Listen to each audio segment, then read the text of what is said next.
Here we go. The boys are back. The UFC in Miami for the final show of 2024. Sam and Joe with you once again, and well, two shows back to back after last week's UFC 310 show. Where we did our live draft this week. Not live this time around scheduled classes, but we are going to run through this final card of the year because, Joe, we've worked it out. We've done the scores on the door since we started this draft system, which was way back in the summer ahead of Manchester at UFC 304. And we've found out, because we're terrible at keeping score, that we're next 3-3. Brilliant, isn't it? Yeah, when you messaged me last night, 3-3, 28-27 on the picks, I believe. Yeah, dead close. We're at it. It's been a good couple of months, Sam. We've been doing pretty well. So yeah, it's all exciting. Last event of the year, we couldn't miss it. Yeah, so he snuck that one in. On the overalls, Joe is one ahead going into this final weekend. But yeah, in terms of the shows, we've had a couple of draws in there, but of all the draft shows we've done, we are neck and neck. But he is ahead on the overall, so all to play for into this final weekend of the year. And Covington and Joaquin Buckley headlining this fight night card in Miami. And it's a nice little card, Joe, before we get into it, to end the year with. Yeah, it is. Yeah, I've like I said, I've been a bit late. I've had a lot going on in life, so I'm a bit late on the card. And then when I've looked at it, yeah, a lot of interesting fights, a lot of ones that we've covered throughout the summer. I think a lot of them trying to get one last fight in before the new year. So yeah, a lot that we've covered, Sam, a lot that we've discussed before. So yeah, I'm excited to carry on with it. Yeah, for just quickly, final reflections on last week, the final pay-per-view of the year. So we saw Pantoja in that main event get it done against Kai Asakura. The co-main, Shavkat coming out on top by decision against Ian Machado, Gary. But Gary coming out with a lot of credit and a lot of credit for himself off the back of it as well. But quickly, what did you make of last week's card? Yeah, like you said, really liked Ian Gary. Thought he stood up for himself, did brilliantly. I think that'll be a fight we'll likely see again, probably for the title. But Shavkat showed a couple of weaknesses, but I think them two were the standouts in the division now. Obviously, like you said, we saw Pantoja pretty comfortably beat Kai Asakura. That was a good fight. Kanto just put himself up there now with the greats of the division, obviously calling out Mighty Mouse, even though Mighty Mouse has sadly said he's not going to come out of retirement. Quite honestly said that he's not the best in the world anymore. It's not his game. He's happy in retirement. So, yeah. And like you said, a couple of I'm just trying to remember him now. So I'm actually trying to go through the results of the last one, because I think there were a couple that I wanted to give a quick mention to. Yeah, let's just look through our results. Kennedy and Chukwu won early doors in the heavyweight division, 2-0 now as a heavyweight. You had Shavkat, obviously briefly discussed that. Anthony Smith against Dominic Reyes. I had Reyes in there. He got the win over a beleaguered Anthony Smith. Brian Battle got a split decision win against Randy Brown. I had Nate Landwehr, but he lost to Duo Choi, who put on a real good performance. Chase Hooper got a win as well. Garn, of course, who I picked, got that controversial decision over Volkov, so potentially Joe could have been ahead going into this week. I had Garimbo, who was choked out by a resurgent Vicente Luque, and you had Kai Asakura, who we mentioned in the main event. Lost to Pantoja. So yeah, I suppose Garn and Volkov was one of those maybe. Yeah, obviously, yeah, the Volkov fight, yeah, devastated. That's what devastated. I lost that one, Sam. I think, like you said, going up 1-0 before the event, give me a bit of safety, knowing I'm not going down on the year, but I'm gonna have to bring my A game to this draft. But then the one that unfortunately went the other way of you with the Nate Landwehr, the Duo Choi. I thought that was my performance of the night. He looked outstanding, looked super comfortable. Nate Landwehr, I've not seen a fight like that in a while, where sadly there was just such a big difference in every area. They went to the ground, and that's where you normally beat Choi. and he looked good. He had him in a crucifix. And he just couldn't get out. I've seen it before, so I can't say I've never seen it before. But it's been a while, and yeah, really impressed. Really excited to watch his next fight and see if hopefully his momentum carries on. Obviously, I think he had to go in the army, so he missed a couple of years and do his South Korean thing there that they have to do. So yeah, be interesting to see him over the next year or two, Sam. And like you said, Volkov, Bryce Mitchell look decent. So yeah, no, I'm good fights, and one of them where I think I'm excited to follow up on a few of the fighters that year that were impressed. Like I said in the preliminaries as well, seeing Mov Sarflo beat Sterling. He's now title contest. He's now should fight for the title the next fight or two. You know, Reyes comfortably beating Anthony Smith, and Brian Battle looked a bit ropey. So it went the different way than I thought. I got the win on that, but wasn't a confident win. So yeah, a few ones that I'm happy to watch next year, Sam, and see where they all end up. Yeah, so potentially we still should have been actually level, because I was going to mention that Brian Battle, Randy Brown, that again was a close split decision, and you know many people had Brown winning that, so that could have gone the other way as well. But we'll move on to this week's card, because we're a little short on time today than usual. We've got Colby Covington and Joaquin Buckley. Obviously, Covington stepping in for Ian Machado, Gary. On the top of this card in the main event, the co-main Cub Swanson, Billy Quarrel and Tiro. We've got Manuel Cap against Bruno Silva on the main card. We've got Justin Jacoby, Vito Petrino, and Daniel Marcos, Adrian Yanez as well on this main card. And I believe it's a 6-fight main card as well. So you've got Navajo Sterling and Tuco Tokos as well on there. But Joe, if you want to just quickly run us through the draft system that we do in case we have any newbies joining us. Yeah, so last draft of the year, really excited. It's 5 rounds. We have the fight card of the weekend. We pick a fighter. We each get each round we pick one fighter. We do a snake system, so whoever picks first in the first round then picks obviously second in the second, giving the person who picks second 2 picks in a row. Do that all the way down, and then obviously at the end of the night we count up the total. We chuck a load of bets in between it all, and whoever wins gets the hands raised, and it's all to play for. As Sam said, we're currently drawing since our summer start to the draft system, so it's a big one, and I'm excited to get cracking, Sam. Who's going first? I can't remember who went first last week. I'll let you go first, Sam. I think you were, like you said, you got the win. I'm going to give you the honours of the first pick. Okay, go on then. I'm going to go straight into the main event. I'm going to go for Joaquin Buckley to beat Colby Covington. I've just really rated his run at 170 since he dropped down. I think he's gone 5-0 now in the welterweight division, 10-4 in the UFC overall.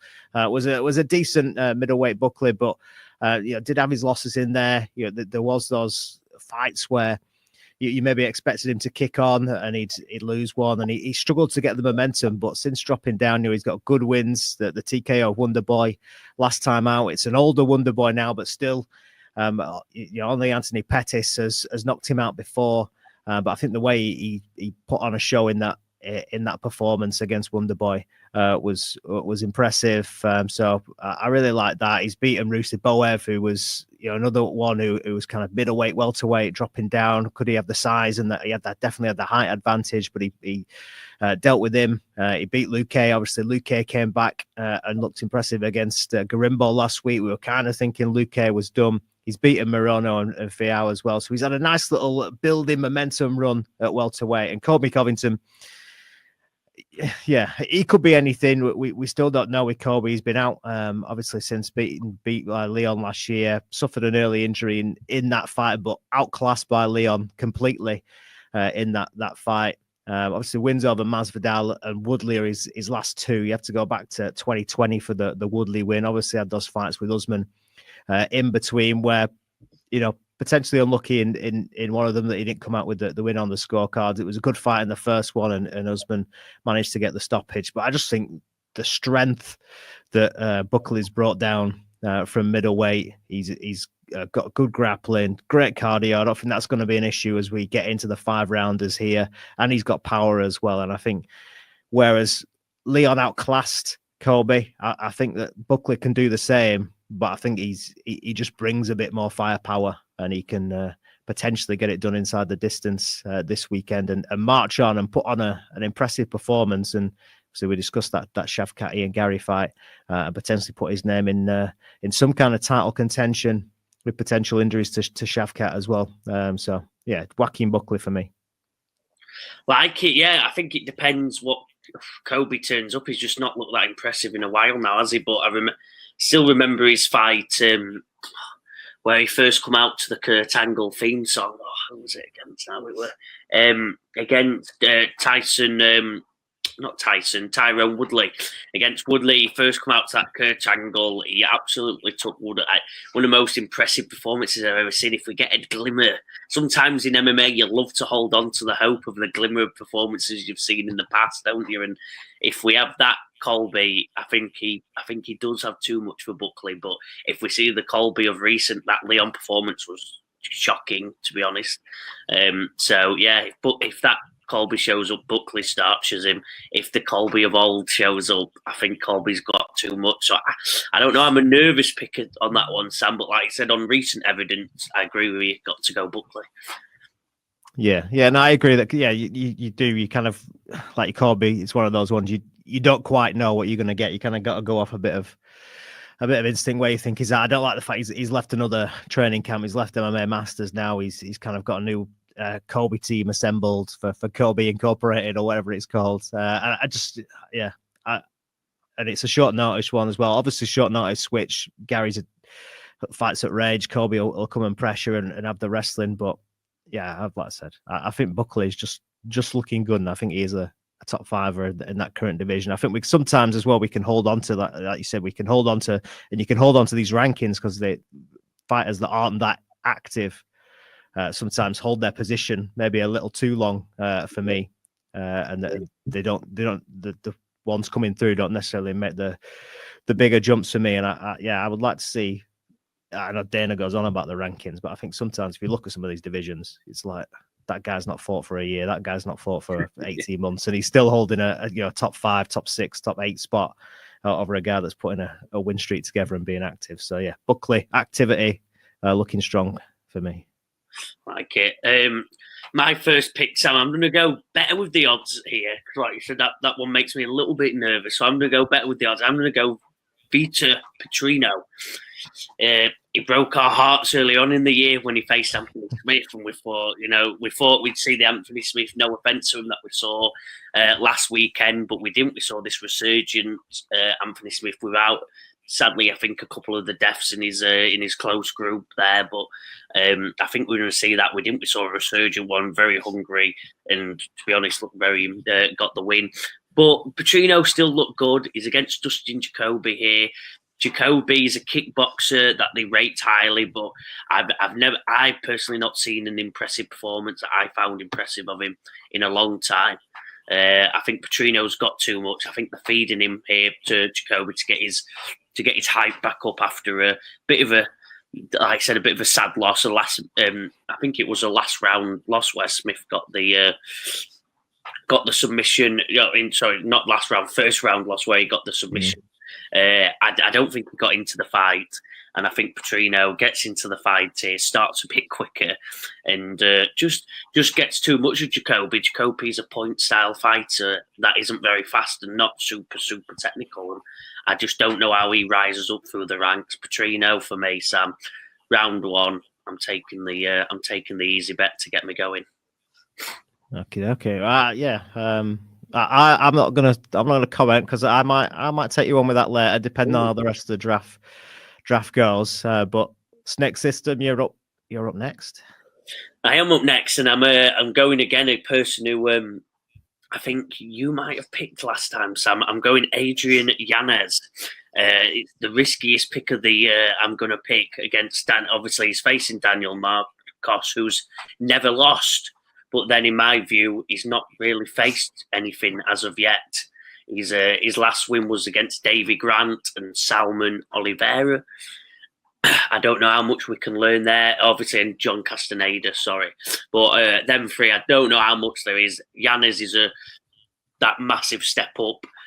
to any of them names mentioned there.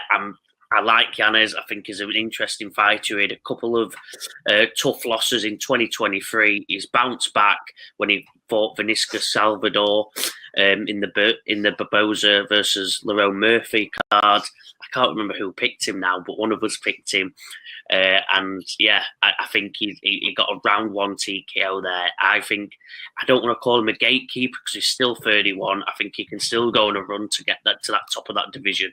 But I think in this one, Sam, he's going to have too much for Daniel Marcos of what we're seeing. They're the same age. Experience does matter in this game, and unless there's something I've not seen in Daniel Marcos, he's not fought that competition. Brilliant record, 16-0, but I think he gets found out here against Adrian Yanez, who in that bantamweight division, Sam's it's just killer alley. I think the whole division's stacked.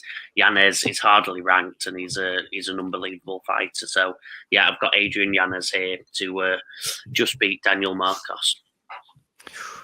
Always exciting, Adrian Yanez. So yeah, that should be a good fight. That one. I'm going to go elsewhere. Again, potentially that could be a return on that one, maybe for a take on. I don't know. We'll see how this goes. But a fighter I really like on this card, and an underrated fight, and it's two guys coming up who have actually got a good little win streak, both of them. But I really like and rate Joel Alvarez, and I think he can beat Draco Close on this card. Performance of the night last time out, where he TKO'd Elvis Brenner in the third.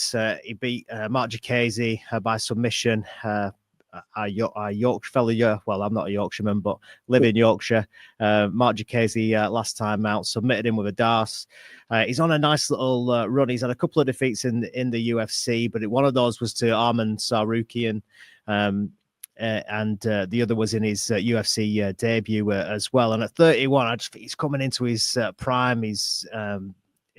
Some of his performances have been really good. He's got 100% finish rate in his wins, 3 knockouts, 3 submissions from his 6 UFC wins, and I just think he's got that momentum. At 31, he's climbing the ranks. He's maturing now into his prime years. And I think Draco Close, even though I think he's on a 3-fight win streak here himself, he's in good form, but I think he's, again, a kind of guy, I don't think he's got much growing left to do in terms of the rankings. I think he beats the guys that they've been putting in front of him, who are kind of the kind of mid-range level in this division. But at 36, I just don't see him really having another kind of run, where I think Alvarez seems to have this momentum. He's got that killer instinct. You know, he's a fight finisher, and I think in this fight he can do it again and look ahead to a nice 2025. And as a Spanish fighter and the potential of a big card in Spain, it would be good to see him carry on that momentum into next year. Yeah, that's my next pick, Sam. I think I got stuck on the main card page there. I was looking down. I picked my few. He was in my top 3. So yeah, great pick. I think you've got an easy. I think you've got an easy win there, Sam. So yeah, good second round pick, I think. We're back to me, aren't we? In this snaky draft. Yeah. Ooh, I'm going to go, I think, we mentioned it was a 6-fight main card before, and I'm going to go for that opener, I think. I'm going to go for Navajo Sterling. Only a baby in the game. He's 27. He got a TKO win on the Contender Series in September the 10th, which was, my 40th birthday, that one. So Philip Latu, he stopped with a left hook in round 2. On the Contender Series, comes out of City Kickboxing. Obviously, we've seen the Adesanyas and the top guys, and now we're seeing the likes of Ulberg come through as well. And this guy just seems like the next cab off the rank. He's I think finished out of his. He's only had 5 pro MMA fights. I think he's finished 4 of them. So debut in the UFC. Here he looks talented. He's got power in his hands. He looks that archetypal City Kickboxing fighter, and against Tuco Tokos, who is a British fighter that we're picking. I'm picking against anyway. Here he's 34. in stepping up to the UFC, he made his debut last time out, was submitted by Omar Sy, who again another highly rated prospect. He's been to Bellator as well. He was 0-2 there, 0-1 in the UFC. So in these kind of bigger organizations, he's not managed to make the step up as yet. Wins, in that kind of regional scene, Fury FC, those kind of all in combat. He can pick up the wins, but I think Navajo Sterling, again, end of year showcase in Miami, open up the main cards. They put him here for a reason. Get him a nice little highlight win, and off we go on a journey with him into 2025. And don't be surprised to see him, if he does get the win, pop up on that Australia card in February and make a quick turnaround. I like it, yeah. Another solid pick, Sam. I think you could be 3-0 here. You played the odds, and I think you've picked better than me so far. So I'm going to play it safe with my next pick, Sam. Going into, is it round? No, it's my third round. Your pick. Third. Going into my third round, I'm going to play the odds here. We've only seen this man once in the UFC, and I think it was one of the first ones we might have done the drafting, or it might have been when we were still doing all the bets. It's Philippe Lima. We saw him in the Aliskerov versus Whittaker card against Mohamed Naimov. He got the win there. He's a highly rated fighter. He's called Jungle Boy. I think he looked impressive, what I can remember, against someone, Naimov, who's got good hype around him as well. He's up against Miles Johns here, who has a very good deceiving record, and he's 15-2.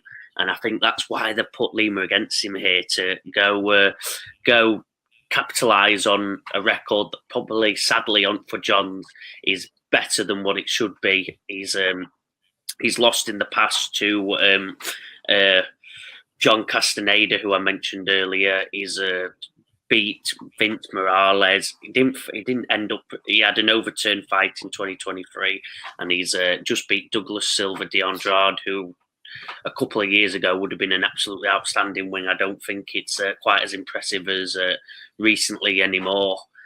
So I think Philippe Lima, the Jungle Boy's got this. He's 13-1 in the UFC.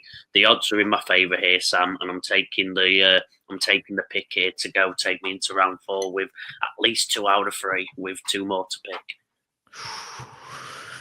There we go. No complaints on that one. One back to you, start around 4. Yeah. And then for this one, Sam, I'm going to start, because it's the last event.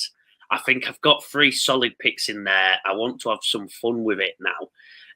I'm going to go someone who I really like as a fighter. He's against an old head, against a 41-year-old, and it's Billy Q. I think it's a secret favourite of the UFC. They always hype him up. They like him fighting. They put him as a co-main event here, which I think it's a bit crazy to say where Cub Swanson and Billy Q both are in their career. But I think they've put him here for a reason. He's UFC favourite. He's up against 41-year-old Cub Swanson, legend of the sport, coming off a loss to Andre Touchy-Feely. I just like Billy Q. He's an exciting fighter. He's not a pure knockout artist, but he's a brawler. He'll get the TKOs. He'll fight till his last breath. And I think that's why Dana loves him, gives him these co-main event spots. I enjoy fighting him. He's got a heart of a lion. And again, I'm going the age one, which has done me a couple of times, as mentioned earlier, a couple of times this year when I go and play the age game. But I think 41-year-old Cub Swanson, if he beats Billy Q at that age, you know what, fair play to him. But I think this is a hurdle too far. I know the UFC like Billy Q. I think they're giving him a fight here that's going to be exciting. Cub's got a massive name, and I think they want to build Billy Q off this name and get him the win. Obviously, he still has to do it. I think he's got the talent to do it. Billy Q, my man, is going to get the win and take me into round 5, Sam. Like it. I think I'm going to go for Miranda Maverick. I think on that prelims, she's still only young, 27 years old, 7-3 in the UFC. So 10 fights in the UFC at 27, which is decent. So she's got a good bit of experience behind her. She's on a 3-fight win streak. She's beat Dion Barbosa, Andrea Lee, Priscilla Cachoeira as well. She's got 3 losses, but 2 of those are to Macy Barber and Erin Blanchfield. So, and a little earlier in her career as well. So she's come in with, big hype for, some of these girls that have progressed on into higher up the rankings and into kind of title contention as well. So, yeah, I think she's got the skills here. She's got a bit more experience than her opponent, Jamie Lynn Holt, who's a 34-year-old Canadian. She's 2-1 in the UFC. She's got splits in her last 2 performances, a win against Ivana Petrovic last time out, and then she lost to Veronica Hardy last December as well, a win for Veronica Hardy there. So, she's been in these close fights. She's kind of won 1, lost 1 from that. And I just think at this UFC level, I think Miranda Maverick's just got a little bit more. She's got the experience behind her. She's come up against all different styles, and I think she can get the win here. Like it. Yeah, like I said, that experience game in that women's division. She's athletic, so she has the athletic tick in that women's division. Yeah, I think she's nice pick, Sam. Nice pick. It's you to go round 5. I'm hoping you don't pick my pick here. I've got one last fighter I want to talk about. I think I know you're going to go for. Do you know what? I'm going to let you talk about him because I think I know what you're going to go on, and I'm. Don't outthink me, Sam. It's someone lower. No. I'm going to take you on. It's go on. Sorry, go on. No, sorry, no, go on. It's someone lower in the card, so don't cite yourself. Oh, is it? You want to pick? All right. Oh, I don't know then. I'm tempted to take you on one of yours, just for the fun of it. Do you know what? I'm going to take you on. I'm going to go for Dustin Jacoby to beat Vito Petrino. I just didn't like what I saw from Petrino against Smith. And we've seen Smith in the last 18 months. To me, his head's not been in the game for a while. He just seems like he's coming out just for a pay trade. He just doesn't know how to retire. All right, he kind of finally said it out loud last week against Dominic Reyes, where he had looked like he'd given up. And all the best to Anthony. He's had a really good career, but I just don't think this guy's been in the game for a while. And all right, Petrino didn't perform that night, let himself down in front of his home crowd in Brazil, and this is an opportunity for him to step back up. And I agree with the points that you said before, but Justin Jacoby, has had some. If you look at his recent record, there's more red than there is green in terms of wins and losses. But he beat Kennedy Nzechukwu last year. Knocked him out in the first round. We've seen Kennedy go at heavyweight now and put a 2-fight win streak together.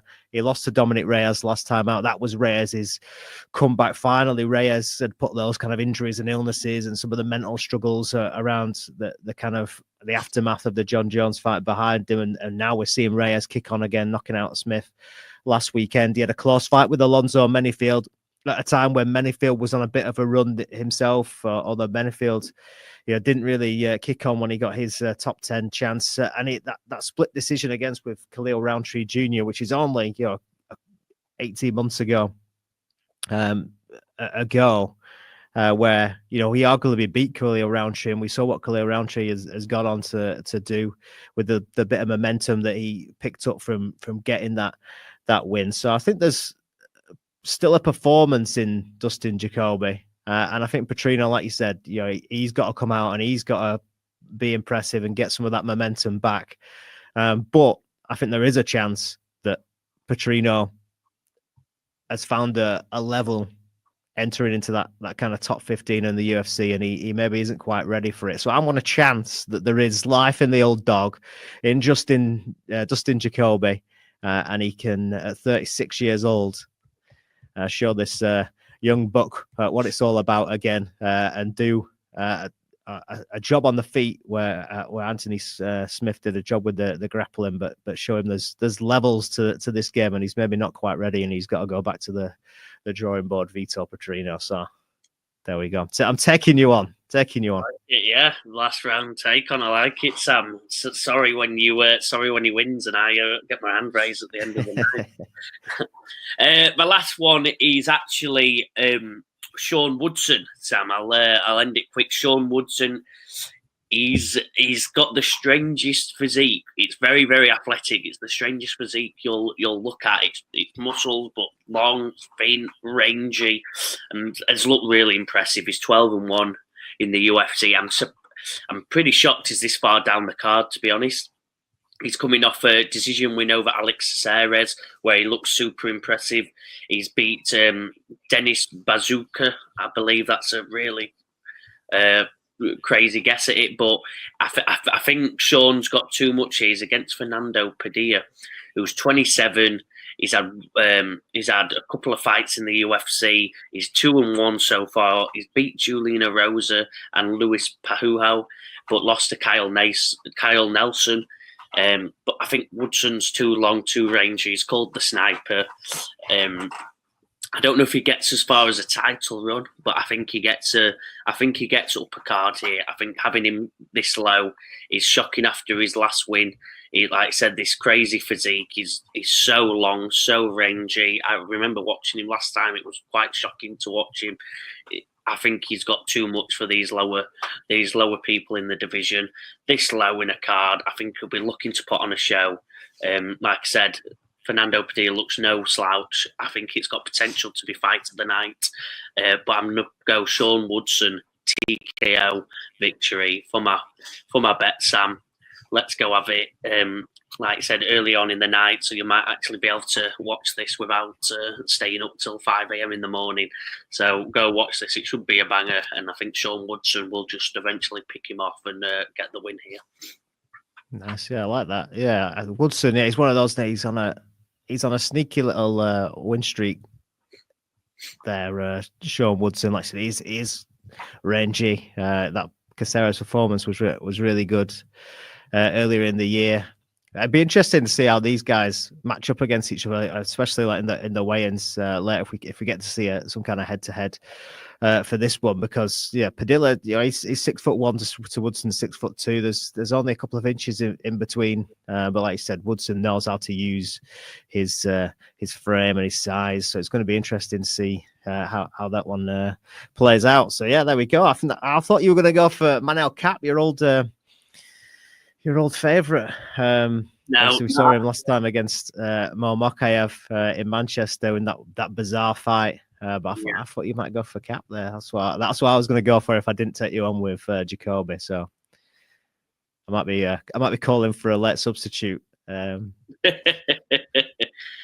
I'm staying away from. Like I said, I was just not impressed after the Mo Mokaev fight. I know Mo, to be fair to him, I know he ended up getting cut for other reasons outside of his fighting, but he's a top, probably two he should be fighting for that title fight next. He's 13-0. He's obviously other than not being well liked in the UFC and getting cut because he's that causes that many issues. He's a top in the division fighter, but I just wasn't impressed by Kape. He handled things well. He did all right. Scraped out a decision, lost. It was a close fight. He's 19-7. I don't know. I don't know if he's got that title fight standard. I don't know loads about Bruno Silva. He's probably there's probably a level gap there, Sam. But I'm not going with him after what I saw in the Mo Mokaev fight. I stayed away and I picked a more interesting fight in my Sean Woodson one that I think will be a better watch for the people watching. Nice, yeah, I like it. Yeah, I was quite interested in this one.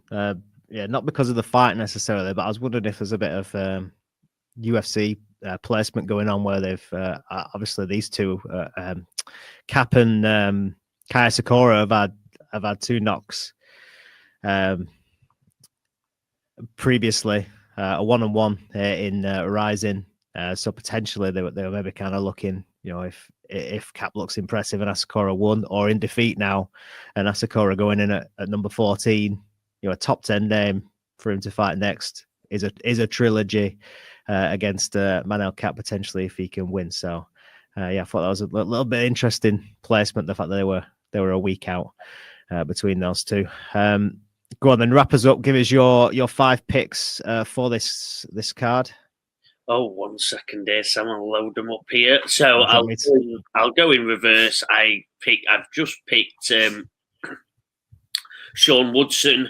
I'm trying to load up the event still. Here we go. I'm trying to pick Sean. I picked Sean Woodson to get the TKO. That's my bet of the night. TKO win for Sean Woodson. I've also gone Victor Petrino to beat Dustin Jacoby. That is going against Sam. I've got Adrian Yanez to beat the undefeated Daniel Marquez. I think there's a big gap in that division, and Yanez is about to show everyone. My next one is Billy Q, one of my favourite fun fighters to watch, against a 41-year-old Cub Swanson, playing the age game there. Might be proven wrong, as Cub is a legend. My next one, I'm trying to find who did I didn't write Lima. And then that's it. Let me just load that one up. It's there. Yeah, against Miles Johns, I've gone Philippe Lima. Jungle Boy is his nickname. He's 26 years old.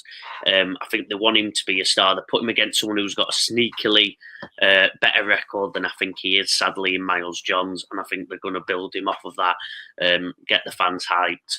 Philippe Lima, Jungle Boy, brings up my 5. And that's me done. I'm excited for the new year, Sam. Take us away with your picks. Yeah, so I went Joaquin Buckley to beat Kobe Covington, thinking he might be too strong. I like his run at welterweight. I think he's looking great. I think this is a nice little fight for him. Potentially with Kobe not being the same guy, but still with potential for Kobe to come back and be the Covington that we've seen, the best Covington. But I still think Buckley, even with the best Covington's got these days, would run him close and potentially win that one. Joel Alvarez, who I really rate, the Spanish fighter, coming into his prime. I think he can beat Draco Close. Both guys are on little winning runs, but I think Alvarez has got that little bit more. He's a real finisher. 6 wins in the UFC, 3 knockouts, 3 submissions for his wins, and one of his losses was to Arman Sarukian, who obviously is fighting for the title. When we return in January, Navajo Sterling made the pick, fresh out of City Kickboxing, fresh off the Contender Series with a TKO against Tuco Tukos, the British fighter, who is 0-3 when fighting in the UFC and Bellator. And I think the Sterling potentially is that next cab off the rank. Get a win here, get on the Australia card in February, gets him a nice little run going, and his UFC career off to a good start. Miranda Maverick to get a win, still only 27, but 10 fights in the UFC, 7 wins. She's on a 3-fight win string, and I think she can get the job done here. And I'm taking you on with Dustin Jacoby against Vito Petrino. Still potential, life in the old dog in just Dustin Jacoby. We saw Petrino fold against Anthony Smith. I think there is potential for Petrino to come back and look good. But I think Dustin Jacoby's record, if you kind of look at some of the fights, he's had better performances than maybe the run suggests. And I think potentially he can beat Vito Petrino, taking a chance on Petrino hitting a level currently as it stands in the UFC. So there we go. Last card of the year, locked in. The picks are in. 3-3 in terms of the event numbers. Joey's up by 1. I think something like 27, 26, 28, 29, 28 on the scorecards for the overall picks of individual picks. So all to play for in this end of year show. Joe, thanks very much. And maybe we'll catch up and have a bit of an end of year or look ahead to 2025 show at some point in the near future. But enjoy the fights.